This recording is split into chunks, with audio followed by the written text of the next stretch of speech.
Allez, dernière conférence avant la coupure déjeuner. Alors, Maude Poulain, c'est une personne multicompétente.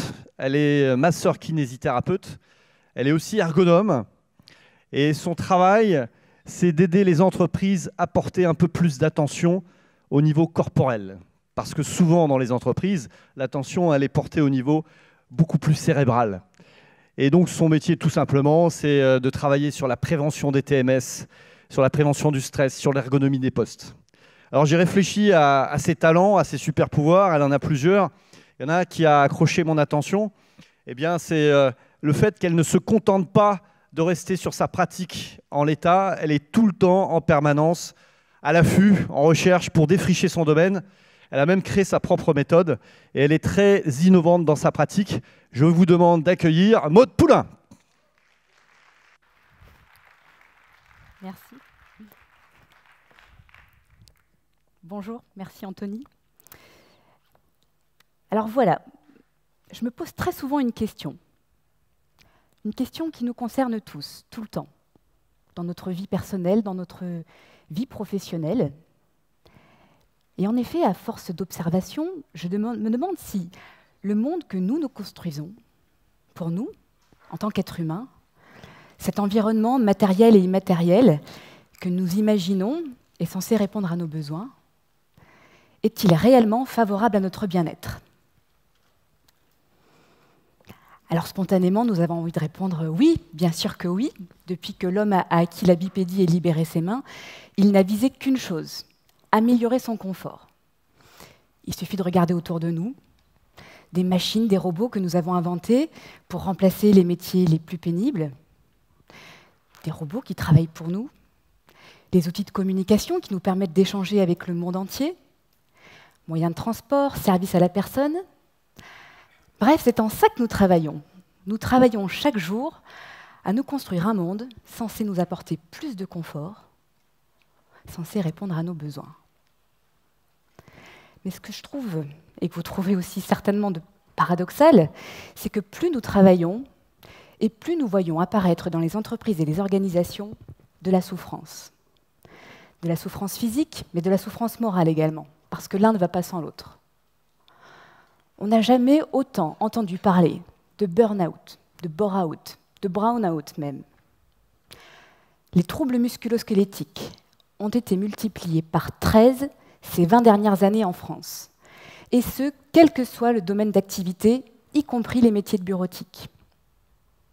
En France également, 2 actifs sur 3 ont déjà consulté pour des problèmes de dos. Au total, ce sont donc des milliards d'euros qui sont perdus chaque année pour les entreprises, mais aussi pour l'assurance maladie et donc pour la collectivité. Et je ne vous parle même pas de l'impact direct sur les personnes qui sont en souffrance, sur la vie personnelle et sur la vie professionnelle également. Alors on peut quand même se poser cette question, mais est-ce que le travail nous ferait perdre la santé? Et là aussi, ce qui est encore plus paradoxal, c'est que depuis plusieurs années, nous avons vu beaucoup d'actions de prévention santé, des aides financières même mises en place pour les entreprises. Et les campagnes d'information dédiées au grand public sur la nécessité de bien manger, de bouger, de dormir, ne peuvent laisser personne dans l'ignorance. Alors là aussi, on peut se poser la question, mais est-ce que la prévention va assez loin? Vous voyez, comme le disait Anthony, j'exerce 2 professions. Je suis kinésithérapeute et je suis également ergonome. 2 métiers qui, de mon point de vue, se ressemblent beaucoup par leur finalité. Effectivement, en tant que kiné, j'aide les personnes à se sentir mieux physiquement et je les aide également à trouver l'origine de leur souffrance, qu'elle soit d'ordre mécanique ou émotionnel. En tant qu'ergonome, j'accompagne les entreprises ou organisations dans leur démarche d'amélioration des conditions de travail, de la qualité de vie au travail, pour qu'in fine, les gens se sentent mieux physiquement, mais également moralement.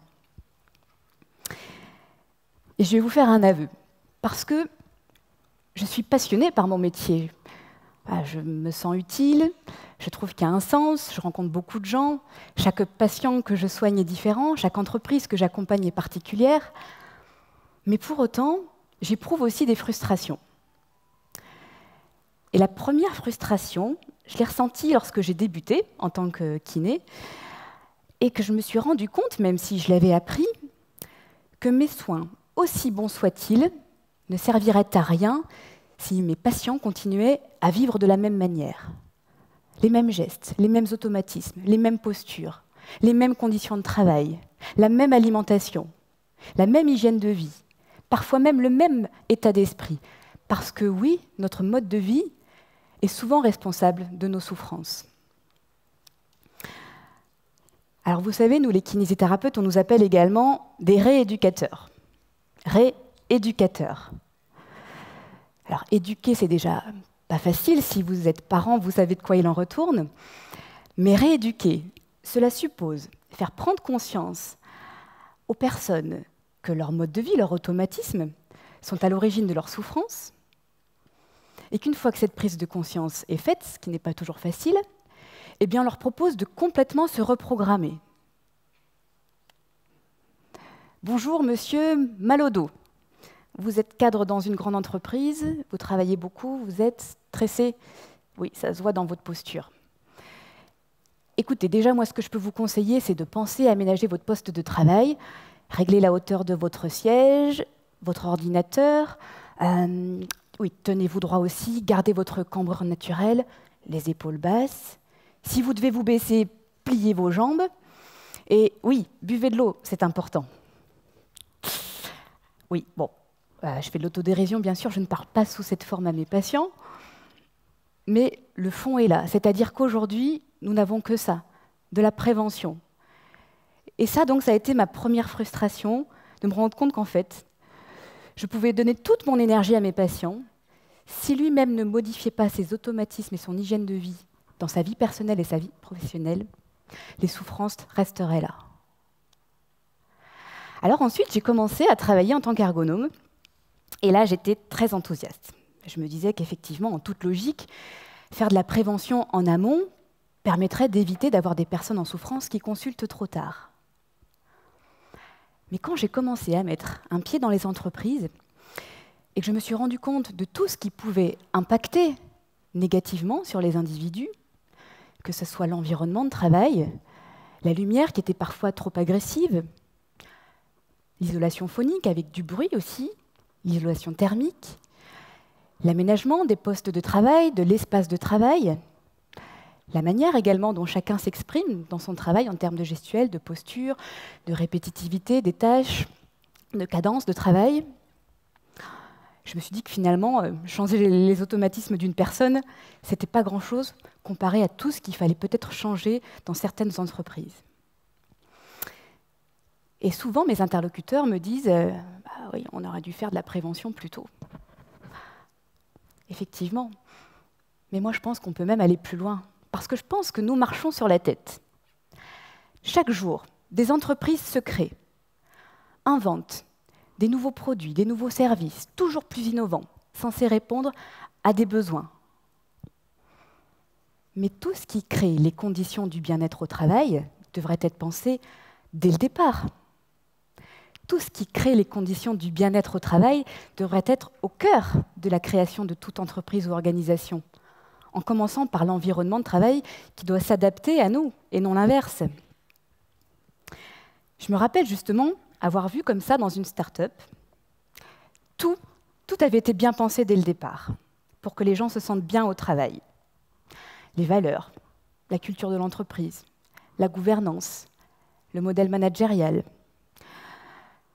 l'organisation du travail et l'équilibre, le bon équilibre entre vie personnelle et vie professionnelle. L'environnement de travail aussi avait été bien pensé, c'était très agréable, un peu comme sur ce plateau, il y avait des canapés, des fauteuils, des couleurs vives, pop au mur, comme ça, une salle de relaxation, baby-foot, des séances de massage aussi pour les collaborateurs. Et en fait, vu de l'extérieur, c'était vraiment l'entreprise rêvée. Mais j'ai vu aussi, dans cette même entreprise, des personnes qui, toute la journée, travaillaient sur des ordinateurs portables, dos arrondi, tête en avant. J'ai vu aussi, dans cette même entreprise, des personnes qui travaillaient plusieurs heures sur des canapés qui avaient pourtant l'air très confortables, mais dos arrondi, tête en avant, en train de pianoter sur leur ordinateur portable sur les genoux. J'ai vu aussi dans ces mêmes entreprises des personnes, comme ici, autour d'une table basse, sur des fauteuils bien installés, en train de brainstormer, d'échanger leurs idées. Mais là aussi, dos arrondi, tête en avant, en train d'écrire sur la table basse. Et là, je me suis dit, mais dos arrondi, tête en avant, ça c'est tout sauf du bien-être au travail, parce que cette posture est délétère pour le corps et amènera forcément de la souffrance à un moment donné.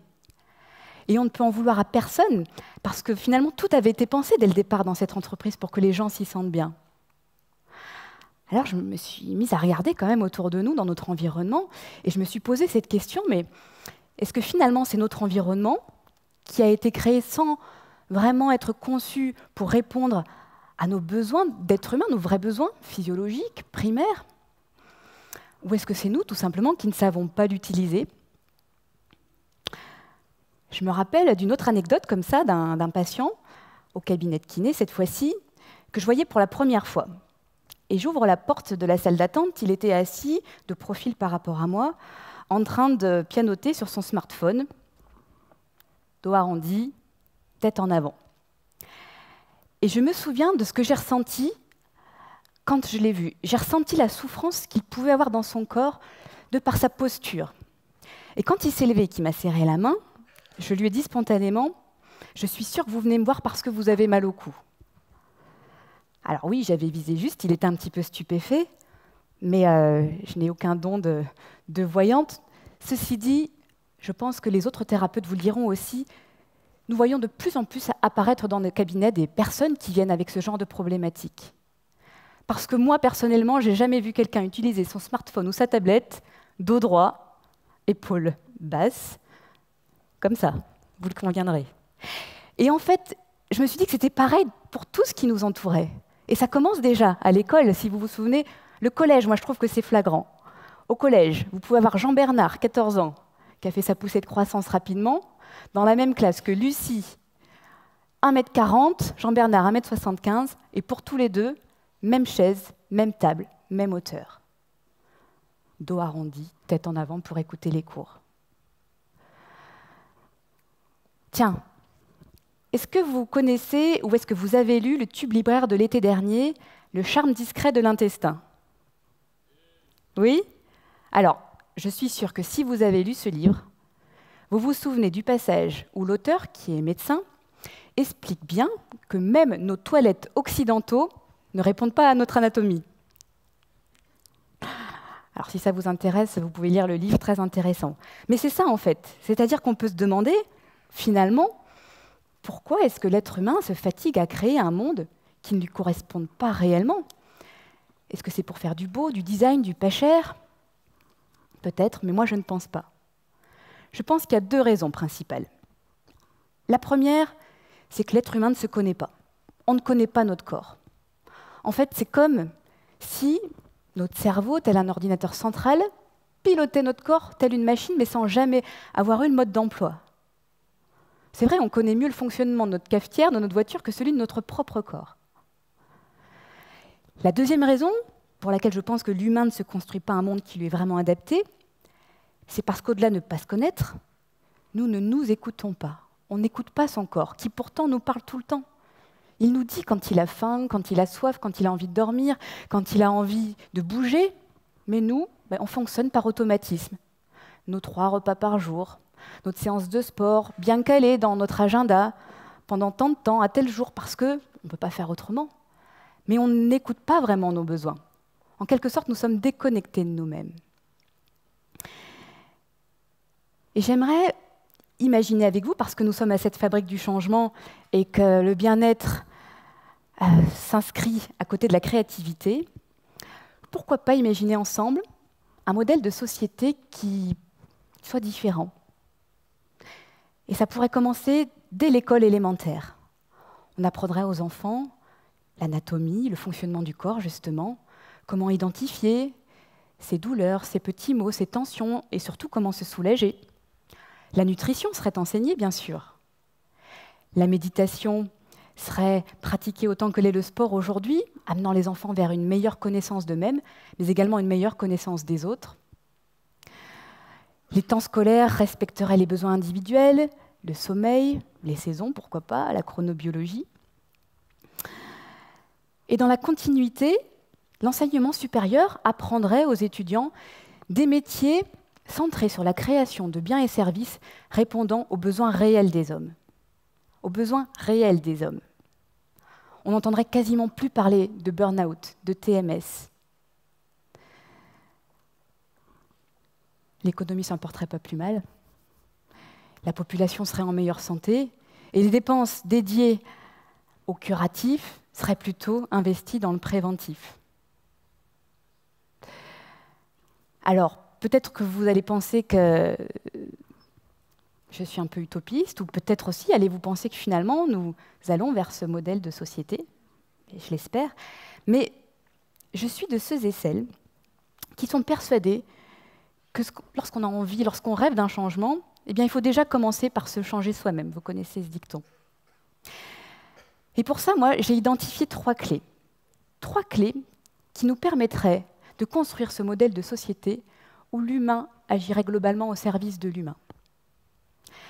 La première clé, elle est très facile. C'est déjà de prendre soin de soi.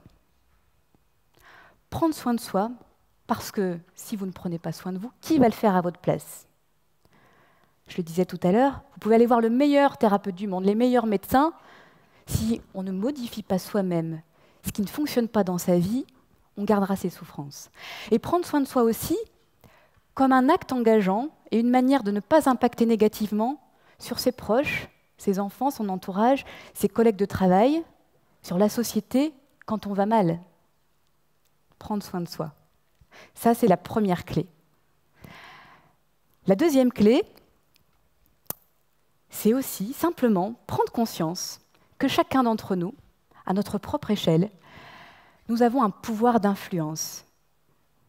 J'imagine que parmi vous, il y a des managers, des coachs, des enseignants, des parents, des dirigeants, des étudiants.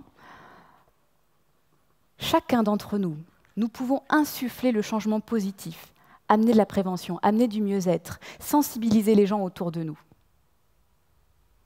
Dans notre vie personnelle et notre vie professionnelle, bien sûr.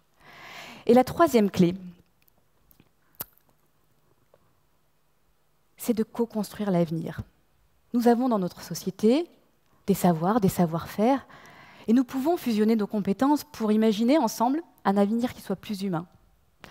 Là aussi, on pourrait imaginer que des architectes, des designers, des concepteurs de produits travaillent systématiquement avec des ergonomes, des thérapeutes, des scientifiques, des médecins, des gens qui connaissent un peu mieux le corps humain, pour que, un environnement qui soit beau, qui soit design, qui soit pas cher, soit aussi vraiment adapté aux besoins des êtres humains. Et que l'ergonomie, les sièges ergonomiques, les souris ergonomiques, ne soient pas juste dédiés aux personnes qui ont un peu de souffrance ou deviennent un peu gadgets pour ceux qui ne s'y intéressent pas trop, mais que ça soit vraiment dans notre environnement. Les solutions sont en nous. Prendre soin de soi, prendre conscience du pouvoir d'influence positif que nous avons auprès de notre entourage et co-construire l'avenir. Et nous avons tous et toutes à y gagner, parce que la santé, c'est notre bien le plus précieux. Nous ne sommes pas des machines. Et je pense que pour prendre soin de soi, pour commencer à diffuser, insuffler du positif et co-construire, vous êtes au bon endroit ici à la Fabrique du Changement. Alors à nous de jouer. Merci. Maud, merci beaucoup. Je vais te faire une confidence. Quand je t'écoutais à côté, spontanément, je me suis redressé sur ma chaise. Je l'ai vu aussi dans la salle. C'est incroyable. Avec tes petits conseils, là, c'est parfait. Merci beaucoup. C'est la coupure déj. Rendez-vous à 13h45 pour ceux qui veulent vivre une expérience de réénergisation avec ma collègue Céline. Et on poursuit les conférences dans l'après-midi. Bon appétit à tous.